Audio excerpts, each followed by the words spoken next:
टिहरी में कैबिनेट मंत्री और जिले के प्रभारी मंत्री हरक सिंह रावत ने अपने एक दिवसीय जनपद भ्रमण के दौरान जिला कार्यालय सभागार में जिला योजना की बैठक ली। प्रभारी मंत्री ने अधिकारियों को निर्देश दिए कि जिन योजनाओं के लिए धनराशि अवमुक्त की जा चुकी है उन योजनाओं पर प्राथमिकता के आधार पर कार्य आरंभ करवाना सुनिश्चित करें। प्रभारी मंत्री ने मुख्य चिकित्सा अधिकारी को निर्देश दिए कि कोरोना की तीसरी लहर को देखते हुए हर ब्लॉक में कम से कम 10 ऑक्सीजन युक्त बेड बच्चों के लिए आरक्षित या तैयार रखे जाएं।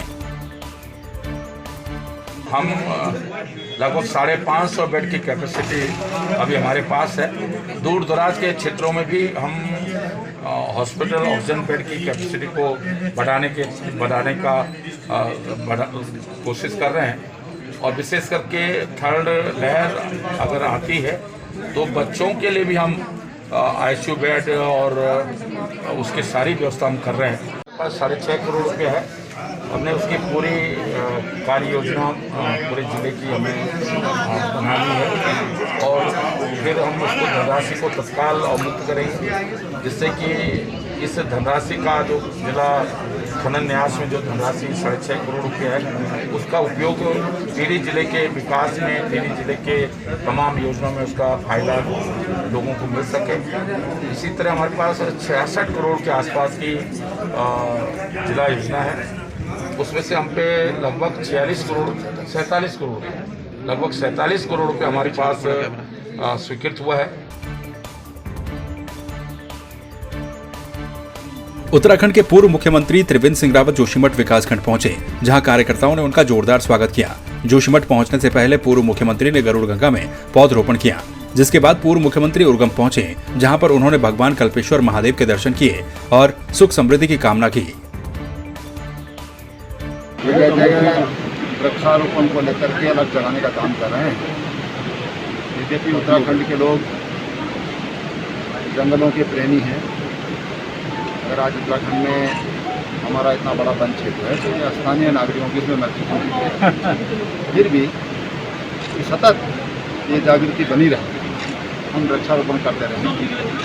इस दृष्टि यात्रा हमारी 15 जुलाई को शुरू हुई और जो 6 दिन के बाद पहला चरण इसका पूरा हुआ। तो तमाम जगहों पर जाकर के वृक्षारोपण और उत्तराखंड देवभूमि है, ये जो हमारे स्थानीय देवी देवता हैं, उनसे भी हम राज्य की समृद्धि के लिए, सुख के लिए भगवान से कामना करते हैं। मुख्यमंत्री महालक्ष्मी योजना का प्रदेश भर में शनिवार को शुभारंभ हो गया। मुख्यमंत्री पुष्कर सिंह धामी के द्वारा देहरादून से इसकी शुरुआत की गई, तो वहीं वर्चुअली माध्यम से सभी जिलों से विभिन्न प्रतिनिधि, जिलाधिकारी और लाभार्थी भी मौजूद रहे। पिथौरागढ़ में भी सीएम के साथ वर्चुअल माध्यम से जुड़े जिला प्रशासन के द्वारा इसकी शुरुआत की गई, जहाँ महिलाओं को किट वितरित की गई।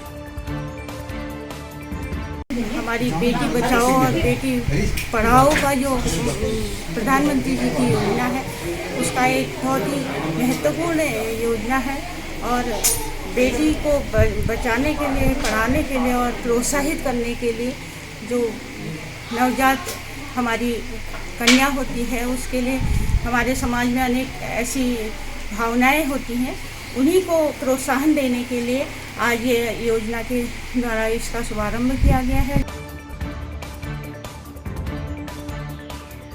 पिथौरागढ़ जनपद के नाचनी में बागेश्वर और पिथौरागढ़ को जोड़ने के लिए प्रशासन के द्वारा लगाई गई ट्रॉली से फिसलकर जय बहादुर बोहरा नाम के एक नेपाली की मौत हो गई। शाम को अपनी मजदूरी करके ट्रॉली से अपने कमरे में जाते वक्त यह हादसा हुआ। गंगोली हाट में आदमखोर गुलदार को नैनीताल से आए शिकारी हरीश धामी ने ढेर कर दिया, जिसके बाद ग्रामीणों ने राहत की सांस ली है। आपको बता दें कि तहसील मुख्यालय से लगभग 10 किलोमीटर दूर ग्राम सभा जरमाल गांव के छाता तोक में पिछले महीने नेपाली मजदूर की 2.5 वर्षीय बच्ची को गुलदार ने अपना निवाला बना लिया था, जिसके बाद गुलदार को आदमखोर घोषित किया गया था। 13 जून को एक बच्ची को गुलदार द्वारा जरमाल गांव से उठा लिया गया था और जैसा कि ग्रामीणों द्वारा बताया गया कि वो बच्ची अपने माँ बाप के साथ थी और वो माँ के हाथों से गुलदार ने उसको झपट लिया था। तो ये थोड़ा सा प्रकृति की गंभीरी थी इसकी घटना की, तो उसको देखते हुए हम लोगों द्वारा गाँव वासियों में भी रोष था। हमारे द्वारा उच्चाधिकारियों को लिखा गया, इस हमारे डीएफओ साहब का विशेष सहयोग रहा कि उन्होंने तुरंत ऊपर बात करके इसमें इसका परमिट जारी करवाया। पिथौरागढ़ में हरेला के मौके पर जिला प्रशासन के द्वारा चलाए जा रहे हरेला सप्ताह में पूर्व सैनिक संगठन के द्वारा भी बढ़ चढ़कर भाग लिया गया, जिसमें संगठन के अध्यक्ष, प्रमुख पदाधिकारियों और कार्यकर्ताओं ने बड़ी संख्या में चंडाक क्षेत्र में वृक्षारोपण किया। ग्राम सभा देवलथल कुजोली क्षेत्र में सह संयोजक ललित सिंह के नेतृत्व में बड़ी संख्या में पूर्व सैनिकों ने वृक्षारोपण किया। हरेला पर्व के मौके पर नगर के विभिन्न भागों में खाली जमीन पर वृक्षारोपण किया गया। उप जिलाधिकारी युक्ता मिश्रा और तहसीलदार अयोध्या प्रसाद उनियाल ने पुलिस और राजस्व कर्मियों के साथ मिलकर तहसील चौराहे और कुमारखेड़ा क्षेत्र में छायादार वृक्षों का रोपण किया। हरेला पर्व उत्तराखंड की संस्कृति का एक त्योहार है। ये त्योहार है जो हमारी जड़ों, हमारे मूल्यों से जुड़ा है और इसके पीछे संदेश ये होता है कि जितने पेड़ हम लगाएंगे और साथ साथ उनको बड़ा करने पर भी ध्यान देंगे, उतनी हमारी प्रकृति में स्वच्छ प्राणवायु बढ़ेगी और हमारे आने वाली पीढ़ी का, हमारी वर्तमान पीढ़ी का भी भविष्य सुरक्षित रहेगा।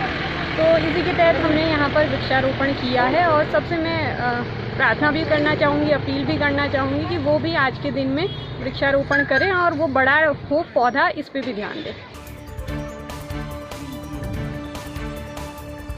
ऋषिकेश बद्रीनाथ राष्ट्रीय राजमार्ग पर शनिवार तड़के बशेली खाल के पास एक ट्रक के गहरी खाई में गिर जाने से चालक और क्लीनर घायल हो गए। पुलिस के द्वारा करीब 3 घंटे चलाए गए रेस्क्यू के बाद घायल रमेश सिंह और क्लीनर नीरज को गहरी खाई से निकाला जा सका, जिन्हें 108 की मदद से अस्पताल पहुंचाया गया।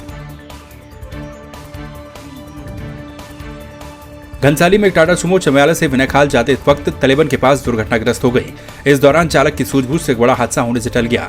जानकारी के मुताबिक टाटा सुमो का स्टीयरिंग फेल होने की वजह से यह हादसा हो गया। गाड़ी में ड्राइवर सहित कुल 6 लोग सवार थे। हादसे के दौरान टाटा सुमो का अगला पहिया सड़क के बाहर चला गया।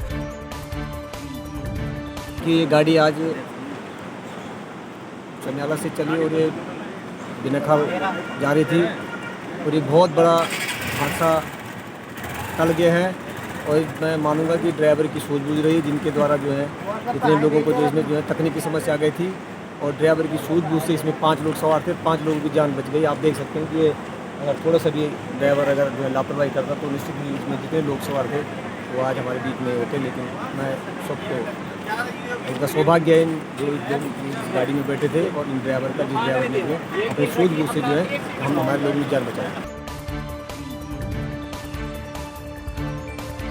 लोक पर्व हरेला को डॉक्टर प्रमोद नैनवाल के द्वारा सशक्त और स्वावलंबी उत्तराखंड के रूप में मनाए जाने का निर्णय लिया गया, जिसका नाम उत्तराखंड सशक्तिकरण दिवस रखा गया है। इसके अंतर्गत रानीखेत क्षेत्र से स्वरोजगार की पहल की गई। रानीखेत क्षेत्र के युवक युवतियों को निःशुल्क कंप्यूटर प्रशिक्षण के साथ साथ अन्य प्रशिक्षण भी दिए जा रहे हैं। इसी के तहत भतरौज खान में वेल्डिंग कार्य और कटिंग टेलरिंग के प्रशिक्षण के लिए ट्रेनिंग सेंटर का डॉक्टर प्रमोद नैनवाल के द्वारा उद्घाटन किया गया।